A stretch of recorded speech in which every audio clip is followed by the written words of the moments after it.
Hello everyone, and welcome back to our channel.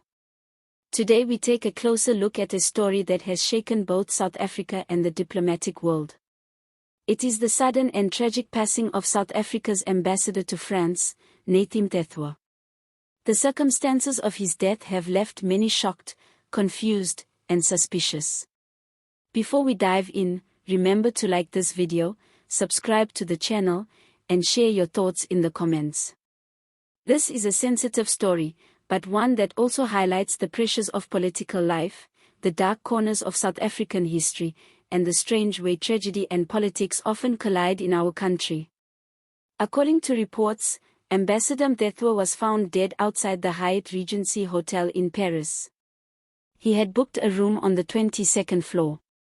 Inside that room, investigators discovered scissors, a tampered window lock, and a handwritten note addressed to his wife. In that note, he apologized and expressed his intention to end his life. His wife, back in South Africa, had already reported him missing to authorities after receiving a troubling message from him. Hours later, her fears became reality. Now on the surface, this might look like a straightforward, though tragic, suicide. But this is South African politics. Nothing ever feels simple, and nothing ever unfolds without layers of intrigue and speculation. Let's not forget who Nathi Mthethwa was. This was not an ordinary diplomat. He was a former cabinet minister, once at the center of some of the most controversial chapters of our democracy. He was police minister during the Marikana massacre in 2012. He later became Minister of Arts and Culture, a position that often drew criticism for questionable spending and cultural projects. He was, in many ways, a survivor of ANC politics. He had witnessed internal battles, scandals, and state capture up close. He was part of it, and he knew plenty. So when news breaks that such a man has plunged from the 22nd floor of a Paris hotel, right when commissions of inquiry back home are unearthing old skeletons, it's no surprise South Africans raise eyebrows. The French prosecutor's office has said there were no signs of a struggle. No evidence of drugs, narcotics, or alcohol in his system. To them, the case looks fairly straightforward. But South Africans, let's be honest, we don't take neat explanations at face value.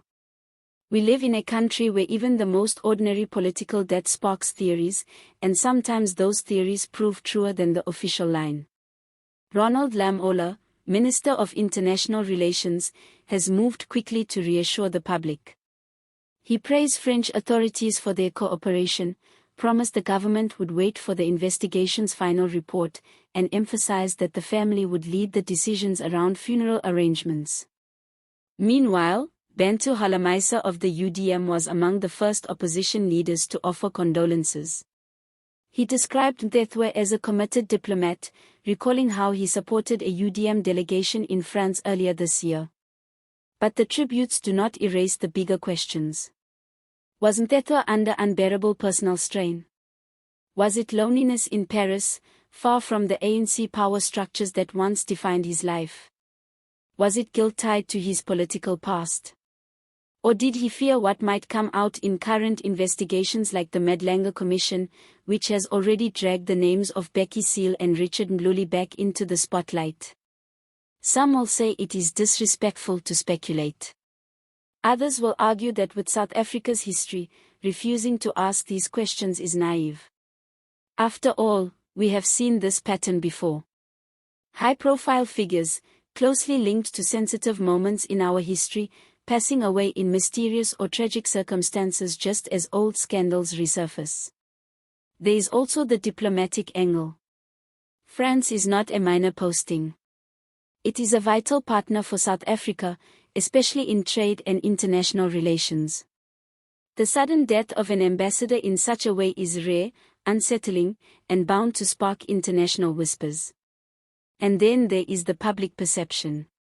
South Africans are naturally suspicious of their politicians.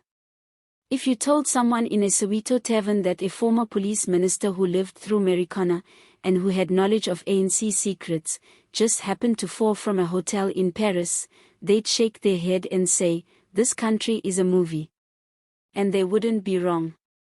In South Africa, reality often sounds stranger than fiction. Of course, humor creeps in because that's how we cope. We don't laugh at the loss of life, but we laugh at the absurdity of the situation. Only in South Africa do we immediately ask, did he fall, or was he pushed, politically or literally? Only here do we instinctively doubt the clean version of events. So where does this leave us? For now, the French investigation will continue. The South African government will work with the family on funeral arrangements. Tributes will be made, obituaries will be written, and political leaders will remind us of his service. But for the public, suspicion will linger. Some will believe the official story. Others will quietly file this away as yet another example of how messy and dangerous South African politics can be. And the truth is, both could be correct. A man could have genuinely reached the end of his emotional rope. But at the same time, he could also have been carrying burdens we will never fully see, burdens tied to politics, history, and power. In the end, this story is not only about Nathi Mthethwa. It is about the cost of political life. It is about what happens when years of pressure, controversy, and secrets catch up with an individual. And it is about a South Africa that has never quite healed from its past, where every political death becomes a mirror of the nation's unresolved questions.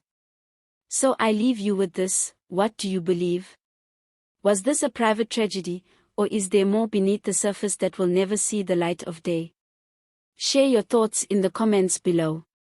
Don't forget to like this video, subscribe for more political commentary, and click that notification bell so you don't miss our next story. Thank you for joining us. Stay informed, stay curious, and as always, stay safe. See you next time.